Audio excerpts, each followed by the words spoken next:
We have breaking news this Saturday evening. Federal Judge Timothy Brooks ruled to stop Arkansas's library censorship law from going into effect. Thank you for joining us tonight. I'm Sarah Horbacewicz. The temporary hold stops the law that was supposed to start on Tuesday. Act 372 is also known as the Library Obscenity Bill. It holds librarians accountable for, quote, obscene materials. The act was challenged by different librarians across the state, and attorneys for the librarians say they fear what this law would mean for the future of the profession. The defendants, which include the Arkansas Attorney General's office, have said before that they will, quote, continue to vigorously defend the constitutionality of the act. Today, North Little Rock police responded to a shots fired call on Graham Avenue. At the scene, officers found a man in a home. He was then taken to the hospital where he later died. Police are still working to notify the next of kin before releasing more information. This is an active homicide investigation. We will continue to keep you updated on air and on THV11.com. Federal authorities in northwest Arkansas say 5 victims have been rescued after a human trafficking operation bust. The 3-day operation was led by Homeland Security. About 20 local, state, and federal law enforcement agencies across northwest Arkansas assisted. According to HSI, 3 human trafficking victims were rescued, along with 2 children they say were endangered. The 5 people arrested face child exploitation charges.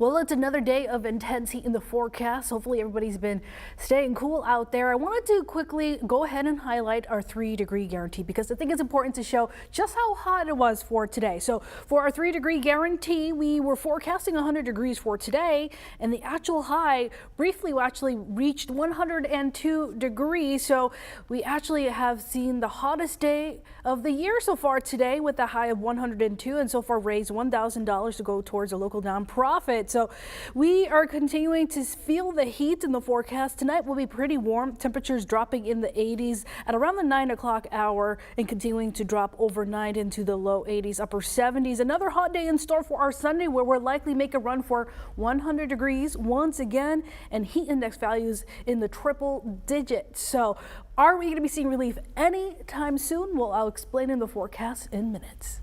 Thanks, Krause. Well, there's no denying it. It has been one hot summer here in central Arkansas. Last summer, many farmers were impacted by the same hot temperatures. And tonight, THV11's Jalissa Garza shows us how one farmer is handling the heat. In Lonoke County, you'll see some of the largest fish farms in the United States. One of those is Keogh Fish Farms. We're the largest hybrid striped bass hatchery in the world. The farm spans 2,000 acres. Sheds with different fish are covered by the shade, but their ponds aren't and can feel the impacts of the heat. So you can have temperature fluctuations anywhere between 70 degrees and 108 degrees. Puts a tremendous amount of stress on the fish, and the hotter the temperature, the less oxygen. Because of that, General Manager Seth Summerside says it's crucial that they keep a close eye. The 100 different ponds that we have, what's the temperature, what's the oxygen level in the ponds, and then how we're transporting the fish. We're handling 150 million fish a year. And it's not just the fish they're focused on, but employees too, who have to be out in the heat. Make sure you provide them with enough water, resources, sunblock, air conditioning when you can. We shift hours based off the temperature. Summerside says they try to get their work done before the worst of the heat hits. We start at 6, we end at 3, and we try to structure what we do on the farm the hardest first, that way it's cooler temperatures. And with the hot temperatures not going away anytime soon, Summerside says they'll keep finding ways to adapt. Climate and the temperature and the fluctuations with what we see in the weather is going to be something that's going to be consistent moving forward. In Keogh, Jalissa Garza, THV11 News. Drivers all over central Arkansas are familiar with the headaches that may come with highway widening projects. A different form of transportation is in need of expansion, but it shouldn't be as much of a pain. The Arkansas River is a maritime superhighway, shipping 11 million tons of goods a year. But there's potential to carry more on top by going deeper below. As it stands right now, the Arkansas River averages about 11 million tons of commodities shipped up and down the river system. We believe when we go to a 12-foot channel, we'll see an increase in about 40%. The Army Corps of Engineers is about to get digging to eventually allow barges more space below in the river's navigation channel. Tonight at 10, join Rolly Hoyt to find out if they actually plan on digging and how much, and the payoff they expect by going deeper. Now, as expected, the Attorney General's office filed their first set of briefs in the LEARNS Act appeal on Friday. In it, Tim Griffin argued that the case presents political questions that the court shouldn't rule on because it could cross the balance of powers. He also argued the emergency clause for LEARNS did receive a separate roll call vote. Meanwhile, the group challenging LEARNS says they are on pace to get the required signatures they need before August 1st deadline. That would be on Tuesday. Citizens for Arkansas Public Education and students say they're, quote, fully expecting to reach the signatures needed to get LEARNS on the ballot. Capes needs 54,000 signatures total to get it in front of voters. Right now, they say they have close to 40,000. Republicans are hitting the campaign trail this weekend following last week's announcement of more charges leveled against former President Donald Trump in the classified documents case. Trump remains the frontrunner, and Christian Benavides has the report.